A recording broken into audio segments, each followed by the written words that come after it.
ధనవంతులుగా తయారవ్వడానికి మన హ్యాబిట్స్ అనేవి చాలా ప్రముఖమైనటువంటి పాత్రను పోషిస్తాయి. If you grow your money will grow. దానిలో భాగంగా ఈరోజు మనీ హ్యాబిట్స్ గురించి తెలుసుకుందాం. You and your money. మనం ధనవంతులుగా తయారవ్వాలి అంటే మన హ్యాబిట్స్ చాలా ఇంపార్టెంట్. మనతో పాటు మన హ్యాబిట్స్ లింకప్ అయి ఉంటాయి. వాటిని ఎలా మనము బిల్డ్ చేసుకుంటూ మనం ధనవంతులుగా తయారవ్వాలనేది ఈరోజు యొక్క టాపిక్, మనీ హ్యాబిట్స్. మొట్టమొదటిగా మనకు తెలియాల్సింది debt mindset and debt free mindset. ఎలాంటి మైండ్ సెట్ మనం కలిగి ఉంటున్నాము అనేది మనం ధనవంతులుగా తయారవ్వడానికి ఆస్కారాన్ని ఏర్పాటు చేస్తుంది. మొట్టమొదటిగా చూడండి, డెట్ మైండ్ సెట్లో gets easily tempted to buy things. Debt mind సెట్లో ఉన్న వాళ్ళు ఎలా ఉంటారంటే ఏదైనా వస్తువు కొనుగోలు చేయడానికి తొందరగా అట్రాక్ట్ అవుతుంటారు. అదే డెట్ ఫ్రీ మైండ్ సెట్ ఉన్న వాళ్ళు ఫోకస్డ్గా వాళ్ళ యొక్క స్పెండింగ్ హ్యాబిట్స్ని కలిగి ఉంటారు. డెట్ మైండ్ సెట్లో ఉన్నవాళ్ళు బై వితౌట్ ప్లానింగ్. ఏది మార్కెట్లో కనబడుతుందో, ఏది ఆఫర్లో కనబడుతుందో వాటిని కొనుగోలు చేస్తూ ఉంటారు. Tempting to buying more objects from the market. Debt free ఉన్న వాళ్ళు స్టిక్ టు బడ్జెట్ ప్లాన్స్. వాళ్ళ బడ్జెట్కి అనుగుణంగా మాత్రమే, అంటే ఎప్పుడైతే శాలరీ మనకు వచ్చినప్పుడు మన యొక్క బడ్జెట్ ప్లాన్ తయారు చేసుకుంటామో ఆ బడ్జెట్ ప్లాన్కి అనుగుణంగానే వాళ్ళు వాళ్ళ నెల చివరి వరకు కూడా ఆ బడ్జెట్ ప్లాన్కి స్టిక్ అయి వాళ్ళ యొక్క స్పెండింగ్ హ్యాబిట్స్ని కలిగి ఉండడం జరుగుతుంది. అదే డెట్ మైండ్ సెట్లో చూడండి, స్పెండ్స్ హెవీలీ. క్రెడిట్ కార్డ్స్ ఒకటి కాదండి, చాలామందిని రోజు చూస్తున్నాము 2, 3, 4 క్రెడిట్ కార్డ్స్ను కలిగి ఉంటున్నారు.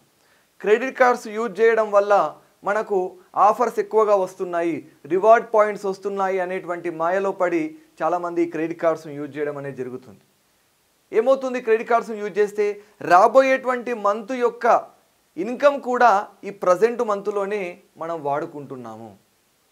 ఏ మంత్కు సంబంధించిన ఇన్కమ్ని ఆ మంత్లోనే ఉపయోగిస్తేనే మనకు డబ్బులు సరిపోవట్లేదు అంటే రాబోయేటువంటి మంత్ యొక్క ఇన్కమ్ని కూడా మనం ఇప్పుడు యూజ్ చేసుకుంటే మనకు ఖచ్చితంగా రానున్నటువంటి 2-3 నెలల్లో అప్పులు ఏర్పడేటువంటి అవకాశం ఉంది.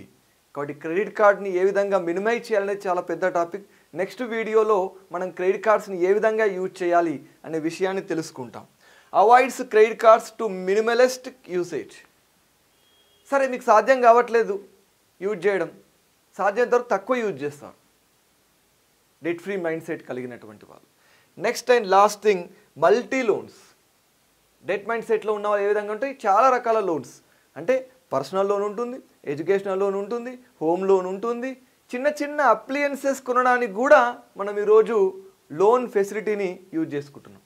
ఇలా ప్రతిదానికి లోన్ పైన డిపెండ్ అవ్వడం వల్ల మనం ఖచ్చితంగా డెట్లోకి, అప్పులోకి వెళ్ళిపోయి తర్వాత అప్పుల నుండి ఎలా బయటపడాలి అనేటువంటి అనేక రకాల మార్గాల్ని మనం వెతుకుతూ ఉంటాం.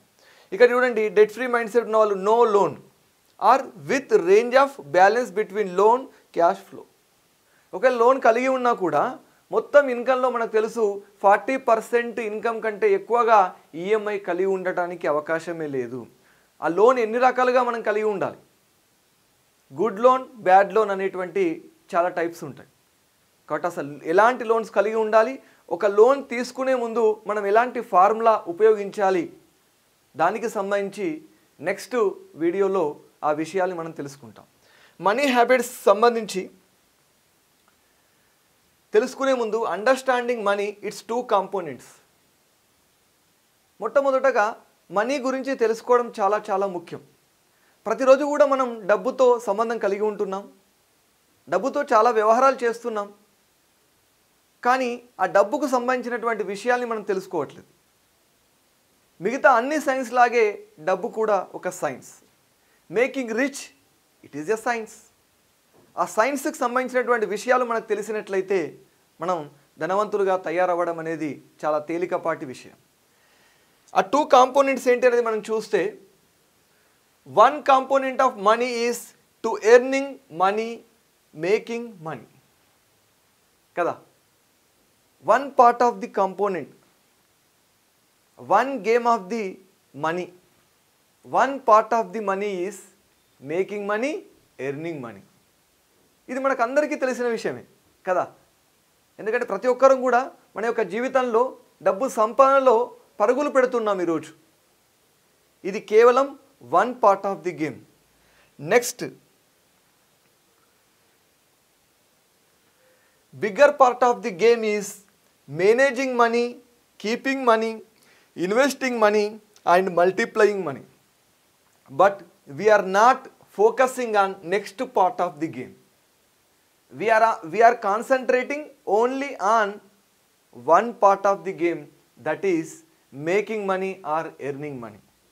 But making money, earning money is not important, and also important is managing money, keeping money, investing money and multiplying money is most important thing.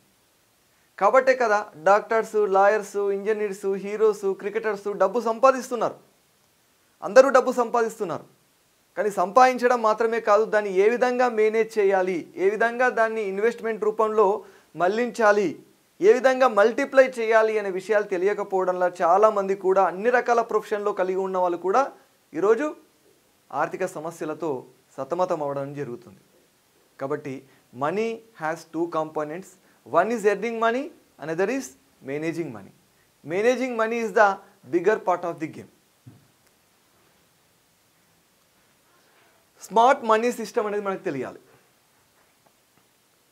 ఆ system, for example smart money system గురించి తెలుసుకునే ముందు ఒక పిజ్జాని మనం order చేస్తున్నాం అనుకోండి, ఎలాంటి process ఉంటుంది చూడండి ఒకసారి. ఫస్ట్ మనం కాల్ చేస్తాం, స్టెప్ 1. కాల్ చేసిన తర్వాత ఏం చేస్తాము, మనకు సంబంధించినటువంటి ఆ కాల్ సెంటర్ మాట్లాడతారు, మనం ఫుడ్ ఆర్డర్ ఇస్తాం. ఫుడ్ ఆర్డర్ ఇచ్చే విషయంలో ఎక్కడ వెన్యూకి చేరుకోవాలి, మన యొక్క ఆర్డర్లో ఎలాంటి ఐటమ్స్ ఉండాలి అనే విషయాలన్నింటినీ కూడా మనం పొందుపరిచి ఆర్డర్ ఇవ్వడం అనేది జరుగుతుంది. స్టెప్ 4, అక్కడ ఉన్నటువంటి డెలివరీ బాయ్ వాటిని తీసుకొని మళ్ళీ మనకు అందజేయడం జరుగుతుంది. దాన్ని ఓపెన్ చేసుకొని మనము తినడం అనేది జరుగుతుంది. ఇది ఒక ప్రాసెస్. మనము బాంబే వెళ్ళాలి, ఫ్లైట్ టికెట్ బుక్ చేసుకున్నాం. అప్పుడు ఏం చేయాలండి, మనము ఇన్ టైంలో ఫస్ట్ స్టేట్ రీచ్ అవ్వడానికి మనం ప్రయత్నం చేస్తూ ఉండాలి. ఇన్ టైంలో రీచ్ అయ్యాక ఎయిర్పోర్ట్కి, ఆ తర్వాత బోర్డింగ్ పాస్ ఇవ్వడానికి వెయిట్ చేయడం, ఆ తర్వాత బోర్డింగ్ పాస్తో ఎంట్రీ అవ్వడం, ఆ తర్వాత చెక్ ఇన్ అవ్వడము, తర్వాత మళ్ళీ చెక్అవుట్ అవ్వడము, మళ్ళీ మన లగేజ్ తీసుకోవడము, ఎయిర్పోర్ట్ నుండి బయటకు రావడం, ఇదంతా కూడా ఒక సిస్టమ్. అంటే ఏదైనా మనం ఒక ఫెసిలిటీని యూజ్ చేసుకుంటున్నప్పుడు, ఏదైనా ఒక పనిని చేస్తున్నప్పుడు, ఇప్పుడున్నటువంటి డిజిటల్ ప్రపంచంలో every transaction has a system. ఆ సిస్టమ్కి అనుగుణంగా మాత్రమే మనం పనిచేయాలి. సింపుల్ ట్రావెలింగ్కి మనం ఫుడ్ ఆర్డర్ చేసినప్పుడు కూడా ఒక సిస్టాన్ని మనం ఉపయోగిస్తున్నాం. బట్ మన లైఫ్లో చాలా ఇంపార్టెంట్ అయినటువంటి మనీకి సంబంధించిన ఆ సిస్టమ్ మనం ఉపయోగించట్లేదు.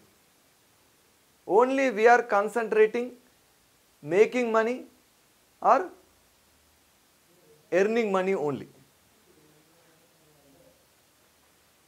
6 యూనివర్సల్ లాస్ ఆఫ్ మనీ గురించి చూద్దాం.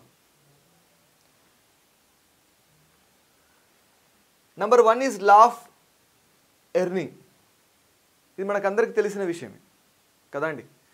నెలలో 25 రోజులు పనిచేస్తూ, వారానికి 5 రోజులు పనిచేస్తూ డబ్బులు సంపాదించే వాళ్ళు చాలామంది ఉన్నారు. తమ కుటుంబ సభ్యులకు ఎక్కువ సంపాదన సృష్టించాలి, ఎక్కువ లెగసీ కలిగి ఉండాలి అనే ఉద్దేశంతో రోజుకు 10 గంటలు 12 గంటలు కష్టపడుతూ కూడా ఈరోజు మనం డబ్బు సంపాదనలో పడిపోయాం. చాలా ఇంపార్టెంట్ డబ్బు సంపాదించడం అనేది. ఆ తర్వాతే మనకు second part of the game అనేది స్టార్ట్ అవుతుంది. Law of spending. ఎలా మనం స్పెండింగ్ హ్యాబిట్స్ని కలిగి ఉన్నాం. సాధ్యమైనంత వరకు మనము మన యొక్క బడ్జెట్కి అనుగుణంగానే మనం స్పెండ్ చేయాల్సినటువంటి అవసరం ఉంది. ఇప్పుడు ఉన్నటువంటి కన్జ్యూమరిజం వరల్డ్లో స్పెండింగ్ హ్యాబిట్స్ చాలా పెరిగిపోయాయి. అవసరానికి మించి వస్తువులను కొనుగోలు చేస్తున్నారు. వితౌట్ ప్లానింగ్, ఎలాంటి ప్లానింగ్ లేకుండా ప్రతి విషయంలోనూ కూడా మొబైల్ కొనుగోలు చేసిన, టీవీ కొనుగోలు చేసిన, ఫోన్ కొనుగోలు చేసినా కూడా మనం లోన్ ఫెసిలిటీని ఉపయోగిస్తున్నాం. ఈ విధంగా స్పెండింగ్ హ్యాబిట్స్ కలిగి ఉన్నట్లయితే మనము డబ్బును కూడబెట్టడానికి అవకాశం లేదు. కాబట్టి ఏ వస్తువును కొనుగోలు చేయాలి, ఏ వస్తువును కొనుగోలు చేయకూడదు అనేది చాలా జాగ్రత్తగా మనం ప్లాన్ చేసుకొని కొనుగోలు చేయాల్సిన అవసరం ఉంది. మనం ఏదైనా వస్తువు మనకు కనబడినప్పుడు ఒక 24 గంటలు వెయిట్ చేయాలి. The rule is 24 hours.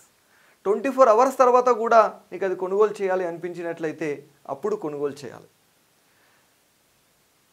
Next thing, law of investing. ఆ ఇన్వెస్ట్మెంట్ మనం ఎలా చేయాలి? షార్ట్ టర్మ్ ఇన్వెస్ట్మెంటా, లాంగ్ టర్మ్ ఇన్వెస్ట్మెంట్? మన యొక్క అవసరాలకు అనుగుణంగా ఈ ఇన్వెస్ట్మెంట్ చేయడం అనేది చాలా ఇంపార్టెంట్. షార్ట్ టర్మ్ ఇన్వెస్ట్మెంట్ మనము ఒక 1 to 5 years వరకు మనకు డబ్బులు అవసరమయ్యే విధంగా షార్ట్ టర్మ్ ఇన్వెస్ట్మెంట్ చేస్తాం. ఒకవేళ మన పిల్లల పెళ్ళిళ్ళకు కానీ, చదువులకు కానీ మనం డబ్బులు కూడబెట్టుకోవాలి అనుకున్నట్లయితే ఆ విధమైనటువంటి ఇన్వెస్ట్మెంట్ ప్లాన్స్ మనం చేయాలి. ఇన్వెస్ట్మెంట్ అనేది ఎప్పుడు కూడా బ్లైండ్గా చేయకూడదు. మన ఫ్రెండ్ చెప్పాడు అని ఎవ్వరు కూడా ఇన్వెస్ట్మెంట్లోకి వెళ్ళకూడదు. ఏ రంగంలో మీరు ఇన్వెస్ట్ చేయాలనుకున్నా సరే దానికి సంబంధించినటువంటి పూర్తి పరిజ్ఞానం మనం కలిగి ఉన్నప్పుడు మాత్రమే ఇన్వెస్ట్మెంట్ చేయడం అనేది చాలా ముఖ్యం. కాబట్టి రీసెర్చ్ చేయాలి. మనం రీసెర్చ్ చేసిన తర్వాత మనకు సాటిస్ఫై అనిపిస్తేనే మనం ఇన్వెస్ట్మెంట్ అనేది చేయాలి. Next, law of giving. More giving, definitely you should get more money. కాబట్టి ఎక్కువగా ఇచ్చినప్పుడు మాత్రమే మనం ఎక్కువగా పొందడానికి అవకాశం ఉంటుంది. ఇది 100% ఫ్యాక్ట్, 100% ట్రూత్ఫుల్ ఇన్ఫర్మేషన్. కాబట్టి ఎప్పుడైతే మనం చారిటీ రూపంలో, డొనేషన్స్ రూపంలో ఇవ్వడం అనేది అలవాటు చేసుకుంటామో ఖచ్చితంగా అది తిరిగి మనం పొందడం అనేది అవకాశం ఉంటుంది. కాబట్టే కదా టాటా, బిర్లా లాంటి మల్టీనేషనల్ కంపెనీకి సంబంధించినటువంటి ఓనర్సు ఈరోజు వాళ్ళ యొక్క సంపద అంతా కూడా తిరిగి ఇచ్చేటువంటి పనిలో ఉన్నారు. నేను రాసినటువంటి ఈ 2 బుక్స్ మనం గమనిస్తే, ఆఈలు మీ జీవితాన్ని మార్చేస్తాయి, best personality development book. Another one is మార్పు కోసం 100 వ్యక్తిత్వ వికాస కథలు. ఇవి 2 కూడా అమెజాన్ అండ్ ఫ్లిప్కార్ట్లో అవైలబుల్గా ఉన్నాయి. వాటి ద్వారా మీరు ఇలాంటి అనేక రకాల వ్యక్తిత్వ వికాసానికి సంబంధించిన, డబ్బుకు సంబంధించినటువంటి విషయాల్ని మీరు తెలుసుకోవచ్చు. మరొక వీడియోలో డబ్బుకు సంబంధించిన అనేక రకాల విషయాల్ని తెలుసుకుందాం. Thank you so much. Yours Labhishetti Mahesh.